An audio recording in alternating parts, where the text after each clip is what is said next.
All right, I have risen from the shadow realm, and I am your host of today's 2021. Yes, it is still the 2021 season, despite the fact they are being played the playoffs in 2022.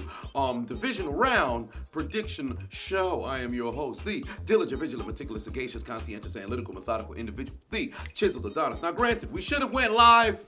But life happens to where there's no time on a Friday to be able to go live, let alone on a Saturday morning to be able to go ahead and go live. So I'm fixing to go ahead and record this here video, give you my predictions, a little bit of breakdown analysis on what I believe will transpire this divisional weekend. First and foremost, we start out Bengals, winners of their first playoff game in 31 years, traveling over to the home of Tennessee Whiskey to take on the Tennessee Titans. Now, this is going to be a very intriguing game. Moreover, for the first time since week 8, there's been an activated beast in the backfield for those Tennessee Titans, and he goes by the name of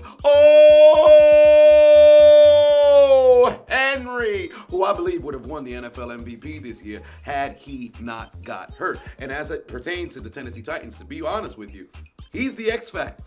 If Derrick Henry has a good game, the Titans will win. If he does not, the Titans will lose. And I will tell you why before I even talk about the Cincinnati Bengals, because this game is more about the Titans than it is about the Bengals. Because to be honest with you, I'm going to give you my prediction right now. I actually got the Bengals winning. I know, surprise, surprise, but I got the Bengals winning, and I felt that way after I saw the way that they played against Las Vegas. Moreover, because Las Vegas forgot a crucial part to winning the game, that being give the ball to Josh Jacobs, but that was talked about in our post game. We ain't talking about the wild card weekend no more. But here's why I believe Tennessee gonna mess around and go out there and lose. First and foremost, Joe Burrow played magnificent on third down all through the first half against Las Vegas. Moreover, Jamar Chase simply could not be covered in the first half against Las Vegas, both resulting in first down after first down after first down after first down after first down.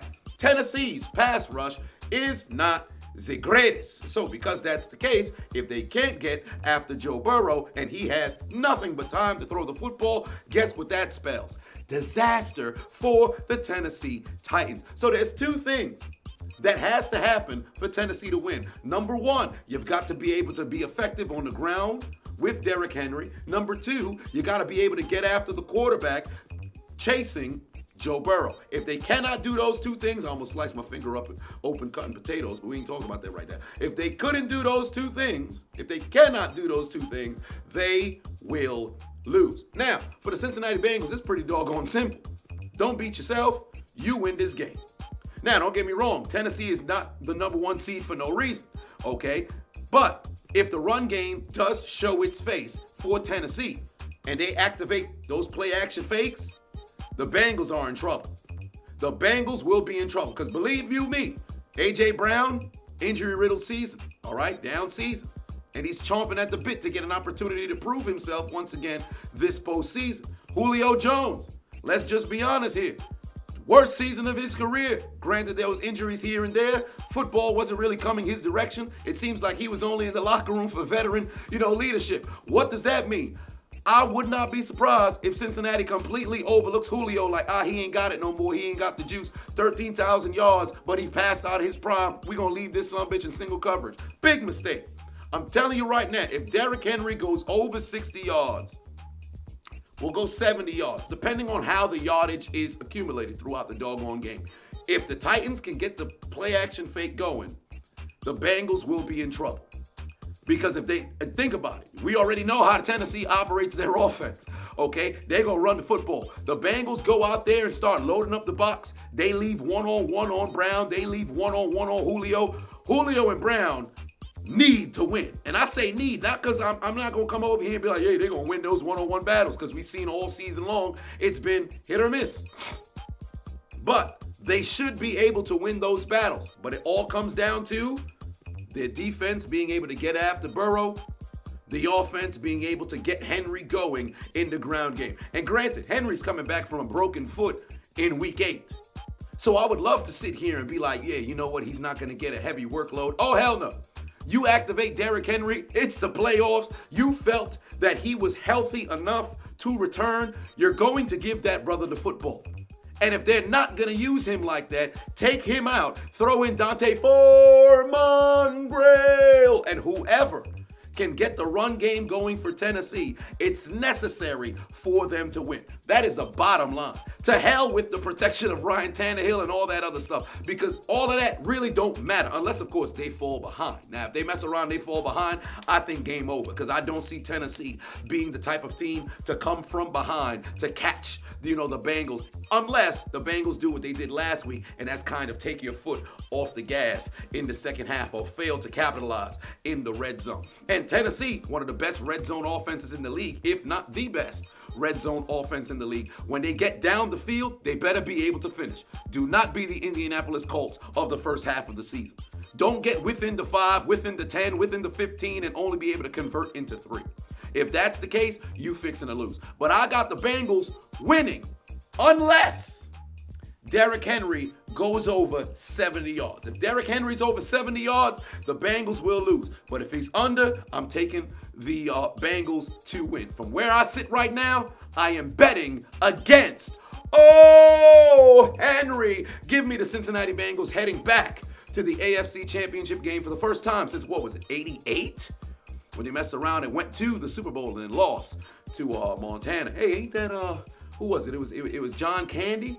Oh, let me go down the field and fucking 90-yard drive. Touchdown to Taylor for the win. And the Bengals don't get a chance to go to Disney World. Now, moving on. Next game, Saturday Night Football. Rematch of the 2019 NFC Championship. That being the Green Bay Packers taking on the San Francisco 49ers. And let me tell you something right now. First and foremost, the 49ers got the Packers number. Moreover, the 49ers got Aaron Rodgers number. Anytime that man happens to see that team for whatever reason, Green Bay does not go out there and win. And let me tell you something right now. San Francisco actually has a team that is primed to go to the Super Bowl. I ain't gonna lie to you, dog. However, this all comes down to the Packers' offensive line and their ability to protect Aaron Rodgers, because the last 4 games, the 49ers have been able to accumulate 40 quarterback hits. I think it's actually 39. But they've been hitting quarterbacks left and right. The Packers, they've been able to protect Aaron Rodgers left and right. And Aaron Rodgers got a 37 touchdown to 4 interception ratio. So you already know that man is efficient. But when you get him under duress, hell, he's still Aaron Rodgers. He gets outside the pocket. He's still a damn good quarterback. But if he's getting hit left and right, now you're in a situation where you can force this man to try to mess around and make bad decisions. Because for one, we already know Davante Adams, best wide receiver in the league for Cooper Kupp. It's one season. Davante Adams, best wide receiver in the league. He's most likely going to get doubled, tripled the entire game. MVS is, I believe he's doubtful for this game. So what does that mean? Lazard, Equanimous St. Brown, the 2 of those guys, they finna eat. They fixing to eat because they going to get, I would believe, about 11 targets between the 2. And of course, you got running backs as well that might mess around and get the football in their hands. But it's the others that need to go out there and perform outside of Davante Adams. He's still going to go out there and try to get his. But best believe they're going to have situations where St. Brown and Lazard will be running wide open. And that's where Rodgers has to take advantage. Second, on the ground. For Green Bay, they've got to make sure that Jones and Dillon get going. If there is virtually no run game whatsoever and it's just the Aaron Rodgers show, although we've seen him go out there and win games with his arm throughout his entire career, I think they're going to need the run game if they want to make this run back to their 3rd consecutive NFC Championship. That's where it starts. Protect Aaron Rodgers, number 2, Lazard, or, Equanimous St. Brown, or maybe the both of them need to go out there and have themselves a great game. Personally, if Aaron Rodgers throws for over 300 yards, I believe the 2, St. Brown and Lazard, will combine for probably about 150, 200 yards. They might both mess around and go over 100 yards. But granted, San Francisco, they ain't no slouch. They ain't going to go out there and just allow that to happen. Because Green Bay's going to have to work and earn everything that they get this Saturday night. And last but not least, the run game needs to get going. Jones, Dillon, they got to be able to get going. However, on the flip side, for San Francisco, they've been able to run the ball quite effectively their past few games. And it's been very scary because you got that boy, Debo. Whether it's through the air, whether it's on the ground, whether this man decides to run a little bit of trickery and throw the football, he simply cannot be stopped. And if Green Bay can't slow that man down, they are going to have a very bad time. Elijah Mitchell, he's been able to run very effectively as well. Jimmy G really don't got to do too much. But I will say this, if Green Bay cannot slow down that run, they're going to have a bad time again. Because why they lose in the NFC Championship? They got ran the fuck over. Why they lose years ago against Colin Kaepernick? They got ran the fuck over. Every time they play against San Francisco, why do they lose? They get ran the fuck over. And of course, they turn the doggone football over. So what they need to do is be able to slow down the run, which truly, in my opinion, they probably not going to do that great of a job of. They'll probably set themselves up in a situation where they'll get third downs when it's them versus Jimmy G rather than second downs when it's them against running backs and they mess around and lose. If they can set up third down situations throughout the entire game, and when I say third down situations, I ain't talking about third and manageable. I'm talking about third and long. I'm looking at 3rd and 7 and more. 3rd and 6, I think 49ers will still be able to convert there. But 3rd and 7 and longer throughout the entire game, if the Packers can set that up, they should be able to win, because I do not believe in Jimmy G to play a full 60-minute football game. I don't see it happen. I think he'll give you 2 great quarters of football, and then the other 2, if you put the game in his hands, he will go out there and look very sloppy. He's looked like that the entire doggone season. You don't know what you're going to get from Jimmy G. When the run game is working for the 49ers, Jimmy G looks good.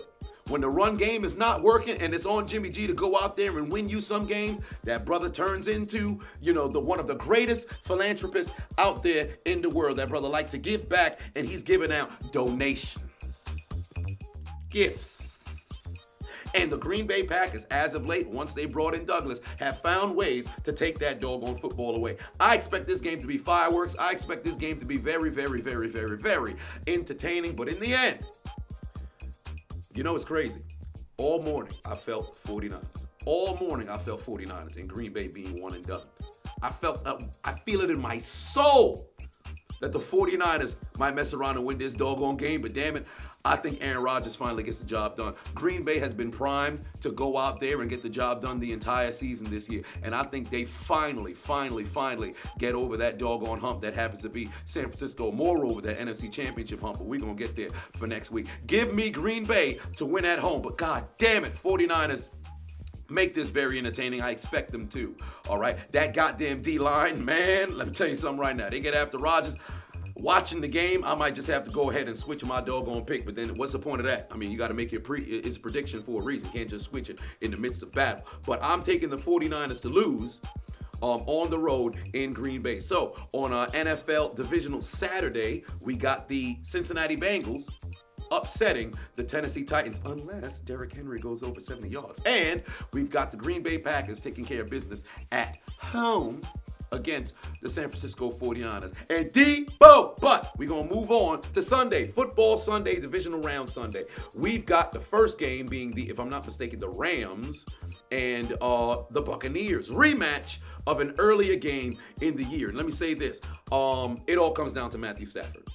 It all comes down to Matthew Stafford and Aaron Donald and them boys on the D-line. Because first and foremost, I was talking about it all during my live stream, all about my post game, all throughout my post game of the Buccaneers, or I should say of the Rams game. Where's the Rams' weak point on their defense, their linebacking core? How does Tom Brady like to play his offense? Through the middle of the field. Not so much in Tampa, more when he was in New England, but best believe that Tom Brady recognizes the weakness, so he will be attacking those linebacker matchups. Expect to see a lot of receptions being caught in the slot left and right, or over the middle of the field left and right by that Tampa offense. But like I stated earlier, this game will be won and lost depending on the play of Matthew Stafford. Second half of the season, Stafford just started turning the football over left and right. I started having to adjust my glasses that I do not wear, or adjust my contacts that I never have in, never actually had any in my life. And I'm looking around saying, is that Stafford or is that Baker Mayfield? Because why is that man out there giving up Apple turnovers? Help me understand why this man could not protect the football. If Stafford goes out there and he turned the football over left and right, the Buccaneers will win this game. Because what did we see all postseason last year? The Buccaneers benefited off of turnovers, and if I'm not mistaken, given percentages, somebody let me know in the comment section. Buccaneers turned damn near 80% of those turnovers into touchdowns. They did it all game against New Orleans with 4. They did it, I believe, twice against Washington with 2. They did it in the championship game against Green Bay, and then ultimately did it again in the doggone Super Bowl. Tampa Bay will convert those turnovers into points if you keep giving it to them. So it's on the Rams not to turn the doggone football over. Secondly, on the ground, or I should say, not before I even get to the ground, on the defensive line, take a look at Tampa Bay's injury report. They don't got Ronald Jones. They've got 2 members of their offensive line, questionable. They've got receivers, questionable. They've got defensive players, questionable. You talk about a banged up team. Tampa is completely banged up. They limping into this game. They are limping into this doggone game. The Rams, did I see any injuries this past weekend? I can't remember any prominent injuries. So with that being the case, the Rams are a healthier football team. Truly, in my opinion, there is no, outside of Stafford, there is no reason why the Rams should lose this football game. This is the game for the Rams to win. You talk about a team that is ripe for the picking, it's the Tampa Bay Buccaneers. Granted, they're the reigning defending undisputed Super Bowl champions of the world. They've got Tom Brady over there. But the Buccaneers, right now, when you look at them on paper, you look at the Rams on paper, they are an inferior football team. You watch them, both teams, as of late, shit, they damn near neck and neck. But this is going to be a game where it's Tom Brady versus the Rams defense. And he has sexed them before. But this game, this time around, Rams defense going to have to step up. And it starts with that defensive line. They bring pressure with 4. And now those linebackers are able to just, sit there and they have the safety help as well. The Rams will look good. But if they can't generate pass rush against this goddamn busted up Buccaneers offensive line, Tom Brady would, tear them apart. If they mess around and start blitzing linebackers left and right, you're going to have a bad time. Gronkowski going to mess around and go for 150. I can guarantee you that. But for the Buccaneers, offensive game plan, it's literally going to be Brady. I do not envision a circumstance where they go out there and try to run the football left and right. You think Keyshawn Vaughn, who's going to be the damn near, the bell cow back today, it's going to be him and I believe Le'Veon Bell because, of course, Fournette is on IR. Ronald Jones isn't playing this doggone game. So I believe these will be the 2 that's going to have to go out there and get the job done. I don't see that happening with the 2 of them. It's going to be the Brady game. Expect to see this man throw the football 40 times. It's on the Rams to take advantage and win this doggone game. I think Ramsey and Mike Evans, that's fixing to be a wash. With that being the reality of the situation, it's now on all of the other wide receivers. And I believe the Rams should just leave Ramsey on Evans the entire game. Don't make Ramsey play in the slot. Don't let him go and scheme into different things. Fuck all that. Leave him one-on-one with Evans the entire game and let the other receivers have to beat you. But make sure that you keep 2 people on Gronk at all times. I expect this game to be highly entertaining. However, if the defensive line for the Rams gets after Brady, it's going to end up looking like it's fixing to be a massacre. But it's all on Stafford on the offensive side of the football to not turn the ball over. I expect Cooper Kupp to go out there and have himself a very good game. I expect Odell to go out there and have himself a very good game. I expect Van Jefferson to have crucial catches on 3rd downs or 2nd downs or situations like that and move the football down the field. Higbee, he can mess around and be a target as well. On the ground, you've got Michelle, you've got Akers, both of these guys primed and ready that can mess around and take advantage of Tampa's defense. I'm telling you right now, this is a Rams game to lose. If they go out there, I promise you, this won't be one of them virtuoso performances from Tampa Bay where it's like, oh my God, look at them go out there and dominate. I'm telling you right now, the only way Tampa Bay wins this game is if the goddamn Rams go out there and they shoot themselves in the foot. And it's a possibility that that can happen. But what is the probability of that happening? I'm taking the Rams to win on the road? No. The Rams is going on the road. They're going into Tampa. If I'm not mistaken, I believe Tampa is the 2 seed. So they're going on the road into Tampa to take on Tampa. I believe the Rams still gonna get the job done. Whether they was playing in LA or whether they was playing inside Tampa, give me the Rams. And a Sunday night football rematch of the AFC Championship. Last year, you saw Stephon Diggs standing there watching as the Chiefs was celebrating heading back to their second consecutive Super Bowl. Earlier on this season, the Bills dominated the Kansas City Chiefs.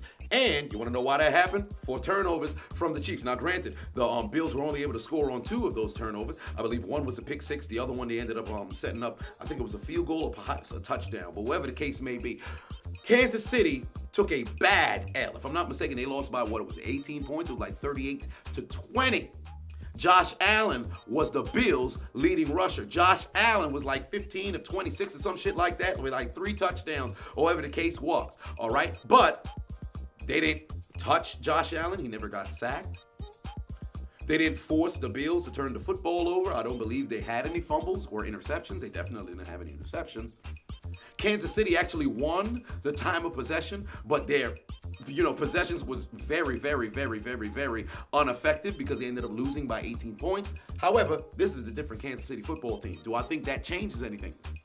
Absolutely not. I think the Bills gonna win this doggone game. I ain't gonna lie to you, dog. I think the Bills gonna win this doggone game. Okay? You wanna know why? Because the Bills have been operating and firing on all cylinders. Josh Allen last game looked absolutely magnificent. But granted, they going on the road into Kansas City. Josh Allen playing in Buffalo is much better than Josh Allen playing on the road. All right? So there's a possibility this prediction will mess around and shoot me back into doggone foot. Moreover, the Kansas City offense has been operating the same way we expected them to coming in to this season. So it could mess around and be an explosion of epic proportions of offensive production. However, the Bills' defense is much more superior than Kansas City's defense. The Bills' defense definitely going to get after, Patrick Mahomes. And what have we seen all season long? You get after Patrick Mahomes. Granted, he still is effective, but there are moments where he makes bad decisions, throws across his body, messes around and puts the football in a position for his wide receiver. His wide receivers let him down. They mess around, tip the ball, ricochet into the air, and it messes around and gets intercepted. And there's a possibility that can happen if Buffalo gets after Patrick Mahomes the same way they did in the very first game. It's all about creating pressure. There's been a common theme throughout this entire weekend's prediction. The defense got to be able to provide pressure. The run game got to make sure that it shows its head. And that's exactly what needs to happen. If this is just Patrick Mahomes throwing the football left and right, now granted, this could be highly effective because Tyreek Hill, Travis Kelce, those boys know how to get open. Moreover, McCole Hardman, very good season as well. Robinson will find his way up and down the doggone field. And the X factor for the Chiefs is truly Jerick McKinnon, because that man has been doing spectacular things this entire year. But I believe Buffalo, their offense will go out there and take care of business more times than the Chiefs offense will. Now, granted, I think this ain't going to be the same sort of story that we saw early on in the season. I think this comes down to a Tyler Bass field goal to win the doggone game. It's either going to be Tyler Bass or it's going to be Harrison Butker. But I think this is coming down to the final snap of this game. It will be a game-winning field goal for one of these two teams. I'm leaning more towards Buffalo right now.